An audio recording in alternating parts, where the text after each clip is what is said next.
All right, let's dive in. We're taking a deep look at AI today, specifically a new model called MiniMax-01. Okay.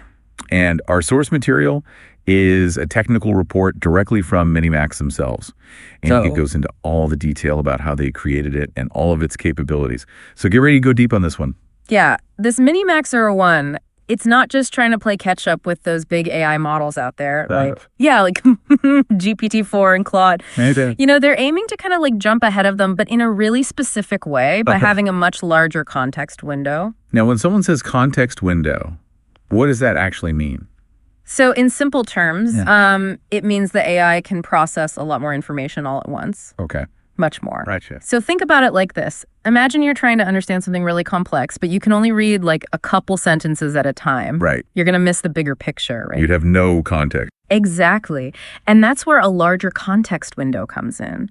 It lets the AI see the whole picture. So it's much better at understanding these complex ideas and how everything's connected. So it can see all the relationships. Exactly. Yeah. And they even use this analogy in the report. They're like, imagine giving the AI a whole textbook to reference instead of just a few pages. I like that analogy. That makes a lot of sense. So what does that actually look like in the real world, though? What could we use this for? I mean, there are some pretty amazing examples in here. Okay. Like imagine analyzing all the code for a whole software project at once. Oh, wow. Finding bugs, suggesting improvements. Wow. Or picture having an AI assistant that can actually follow a conversation for hours and remember every single thing you talked about. That would be incredible. So how did they do this? How did MiniMax make this happen? What's the secret sauce behind this huge context window? Well, it all comes down to this new technique they developed. It's called lightning attention. Lightning attention. Yeah. And now those traditional attention mechanisms, you know, they kind of get slower as you give them more and more text. It's like trying to juggle too many balls at once, you know? Yeah, it gets messy. It gets messy, exactly. Yeah.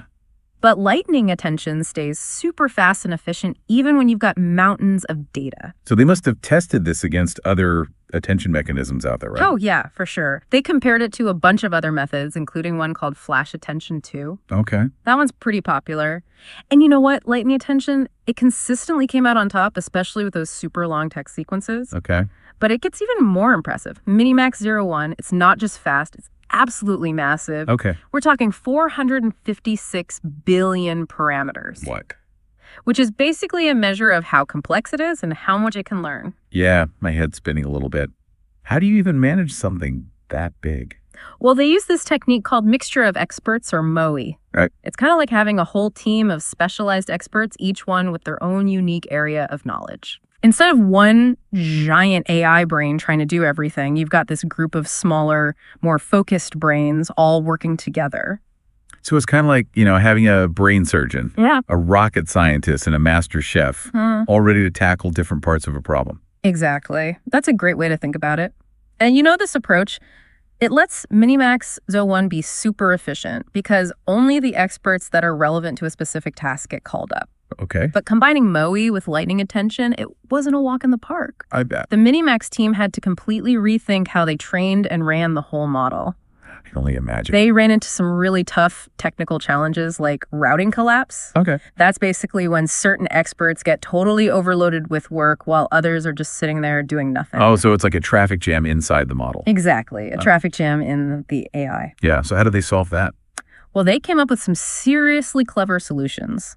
One example is something they called the global router, and that helps distribute the tasks more evenly to all those experts, so no one gets bogged down. Makes sense. They also developed this system called LASP+, which helps them really make the most of all that parallel processing power. Oh, wow. It's like a team of perfectly synchronized swimmers all working together in harmony to achieve one goal. It's incredible that they're using these advanced AI techniques to manage and optimize even more advanced AI. Yeah, it's pretty meta. It is. So let's talk about the data that they used to train this AI prodigy. Yeah. What did they feed it? Well, the report mentions academic papers, books, all sorts of web content, even code. It's like they force-fed it all the knowledge of the internet. Wow. But here's the thing. They didn't just use any old data. They were super picky about it. Interesting. They focused on quality over quantity. They actually used another AI model. Really? Yeah, to help them filter for content with knowledge, depth, practical helpfulness, and a good balance of topics. So it's like they had an AI librarian curating the ultimate learning library for this model. That's amazing. And It makes me think, how incredible would it be to have access to that kind of information ourselves? Right. Like this carefully filtered, super high quality stuff. Yeah, it really shows you how important that training data is for these advanced AI models. Absolutely. But hold on. We haven't even talked about the visual capabilities of MiniMax yet. Oh, yeah, that's right. There's more. This AI can understand images too. You bet. They've actually got this vision language version called MiniMax-01. Wow. It combines the text model with a vision transformer. Yeah. So picture this. You can show this AI a photo and ask it really detailed questions about what's going on. Okay, my mind is officially blown. We've gone from reading textbooks to analyzing code to understanding pictures all in like 10 minutes. Pretty wild, right? It is. So tell me more about this incredible visual AI. How did they even make that? Well, they trained MiniMax VL01 on this gigantic set of image caption pairs, descriptions, even instructions. It's like showing a kid a bunch of flashcards and explaining what's on them so they can recognize things and understand how they all relate. That's fascinating. So how well does it actually perform?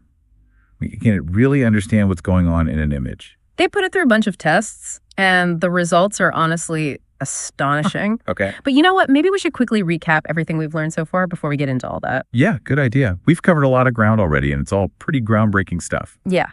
Let's take a quick pause, and then we'll dive into how this model performs and what it all means. Sounds good. All right. Let's do it. Okay, so quick recap. We've seen how MiniMax-01 has this massive context window that lets it process tons of information all at once thanks to that lightning attention. Right. And then it uses this mixture of experts approach to make sure all that processing power is used efficiently. Yeah. And of course, we just started talking about the visual capabilities with MiniMax VL01. Yeah, it's a lot to take in, but it's clear this AI is something truly revolutionary. So now that we have an idea of how it works, let's get to the results. How does it actually perform in real-world tasks? Well, as you might expect, it completely blew away the benchmarks in areas where context is super important. Things like pulling information out of documents, summarizing long texts, and even answering really complex questions where the AI needs to follow a whole line of reasoning. So it's not just reading a ton of text. It's actually understanding and using that information. That's it, exactly. And that understanding goes beyond just language. Right. In the visual tests, MiniMax VL01 was able to describe images accurately. It could pick out the objects and how they relate to each other. Wow. It could even answer questions about what was happening in the pictures. That's incredible. It's almost like you can see the world and understand it like we do. It's definitely a huge step in that direction. And here's something I find really interesting. MiniMax-01 doesn't just excel at these specific tasks. Yeah. It can actually generalize its knowledge. Generalize. So you mean it can use what it learned to figure out new situations and problems that it hasn't seen before? Yeah, exactly. That's right. They even tested it on math problems that were totally different from anything it saw during training. Oh, wow. And guess what? It was able to solve them with incredible accuracy. So it's not just a one-trick pony. It's truly versatile and adaptable.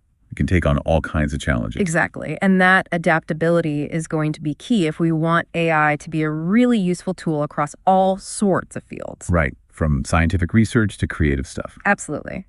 Now, speaking of different fields, I'm curious about how this technology could be used in the real world.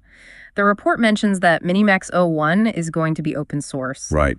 Which means researchers and developers all over the world will be able to access it and build upon it. That's huge. What kind of impact could that have? The possibilities are pretty much endless. Think personalized education systems that can adapt to each student's learning style. Okay. Or imagine healthcare tools that could help doctors diagnose and treat patients by analyzing complex medical information. And let's not forget the potential for AI to completely revolutionize creative fields like writing music and art. Oh, yeah, for sure. Imagine working with an AI that could actually understand your creative vision and help you make it a reality. It's an exciting time to be alive, wouldn't you say? The future of AI is full of potential, and MiniMax-01 is proof of just how far we've come. It's definitely awe-inspiring.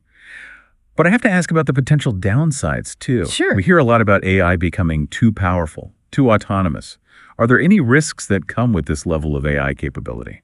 That's a really important question, and one we can't ignore. The potential benefits of AI are huge, but we have to be aware of the potential pitfalls, too. The key is responsible development and deployment. So what does that look like? How can we make sure AI is used for good and not for harm? It starts with transparency. Okay. And MiniMax is already setting a good example by making these models open source. It lets the whole AI community examine the model, identify potential biases, and contribute to its safe and ethical development. So it's about working together and having open discussions to make sure that AI is aligned with human values and goals. Exactly. And it's also crucial that we establish clear guidelines and regulations for AI development and use. We need to think carefully about the ethical implications and make sure AI isn't used in ways that could harm people or society. These are definitely complex issues that are going to require a lot of thoughtful discussion and collaboration between researchers, policymakers, and the public. Yeah, I agree. But we can't just ignore these challenges and pretend they don't exist. Right. The future of AI is being shaped right now, and it's up to all of us to make sure it's a future we can all be a part of. This has been such an interesting conversation, and honestly, I feel like we've only scratched the surface. Yeah. There's so much more to unpack when it comes to MiniMax-01, what it can do, what it all means. You're absolutely right. And that's what's so amazing about it. There's always more to learn, more to explore. So where do we go from here? Yeah. What are some key takeaways for our listeners who want to learn more about this fascinating world of AI? Well, first of all, I'd say stay curious. Don't be afraid to dive into the technical details, even if you're not a computer scientist. Right. There are tons of resources online, from blog posts to research papers to open source code, you name it. And don't just focus on the technology itself. Oh. Think about how AI could be used in your own field and how you might be able to use these tools to solve problems or even create something new. Exactly. And it's also important to stay informed about all the ethical stuff surrounding AI. There are all sorts of discussions and debates happening right now about how to make sure AI is developed and used responsibly. So join those conversations. Share your perspective and help shape the future of this amazing technology. Absolutely. And remember, the future of AI is not set in stone. It's something we're creating right now with our choices and actions. That's a good point. So let's make sure it's a future we can all be proud of. Well said. And on that note, I think it's time to wrap up this deep dive. But before we do, I've got one last question for you. All right, I'm all ears. Given everything we've learned about MiniMax-01, its capabilities, and its potential impact, what excites you the most about the future of AI? That's a great question. I think what excites me the most is the potential for AI to help us enhance human intelligence and creativity. Okay. Imagine a world where AI isn't replacing humans, but actually helping us think better, create better, and solve problems more effectively. That's a great vision. And who knows, maybe one day AI will even help us unlock some of the biggest mysteries of the universe, or even find solutions to some of the toughest challenges facing humanity. Now, that's something to look forward to. Yeah. You know, when you were talking about AI augmenting human abilities, it made me think about the future of work and creativity. Yeah. It's a big question, isn't it? We've seen how automation has changed certain jobs already, and now with this even more advanced AI, it's natural to wonder what it means for human workers. The report talks about this too. They point out that MiniMax-01 could automate those tasks that take humans forever, like analyzing huge amounts of data or writing reports. Right, and that's where this whole idea of augmentation comes in. Instead of thinking about AI as a threat, we can look at it as a way to free us up from those boring, repetitive tasks. Right. So then we can focus on the creative, strategic, or interpersonal parts of our jobs. So it's all about finding the right balance, using AI to help us be more productive and creative instead of just replacing us altogether. Exactly. Think of AI as the ultimate assistant, doing all of the hard work while humans provide the vision, the direction, the big picture thinking. That makes me think about human-AI collaboration. We've been talking about AI as a tool, but what if it becomes more of a partner, a real collaborator? That's a really interesting idea, and it's already happening in different areas. Imagine scientists working with AI to speed up discoveries, or artists using AI to push the boundaries of creativity. It's like a dance between humans and machines. I like that. Each one brings their own unique strengths to the table to reach a common goal. Absolutely. We've covered so much in this deep dive, from the technical details of MiniMax-01 to its incredible potential and what it means for the future. It's been a whirlwind tour of the latest in AI, and I hope our listeners are as excited about it as I am. I'm sure they are. But before we go, I want to leave everyone with one final thought. Okay, shoot. AI development is happening so fast. It's easy to get caught up in the hype and all the possibilities. I know what you mean. But while we're marveling at all this new technology, it's important to remember that AI is a tool. And like any tool, it can be used for good or bad. You're absolutely right. The future of AI isn't something that's already decided. It's something we're shaping right now with the choices we make. So let's be thoughtful. Let's be responsible. And let's use this incredible technology to create a better future for everyone. Well said. And to our listeners, Stay curious, stay involved, and never stop exploring the amazing world of AI. Who knows what breakthroughs are just around the corner? That's all the time we have for today's deep dive. Thanks for joining us on this journey into the world of MiniMax-01. Until next time, keep exploring, keep learning, and stay curious.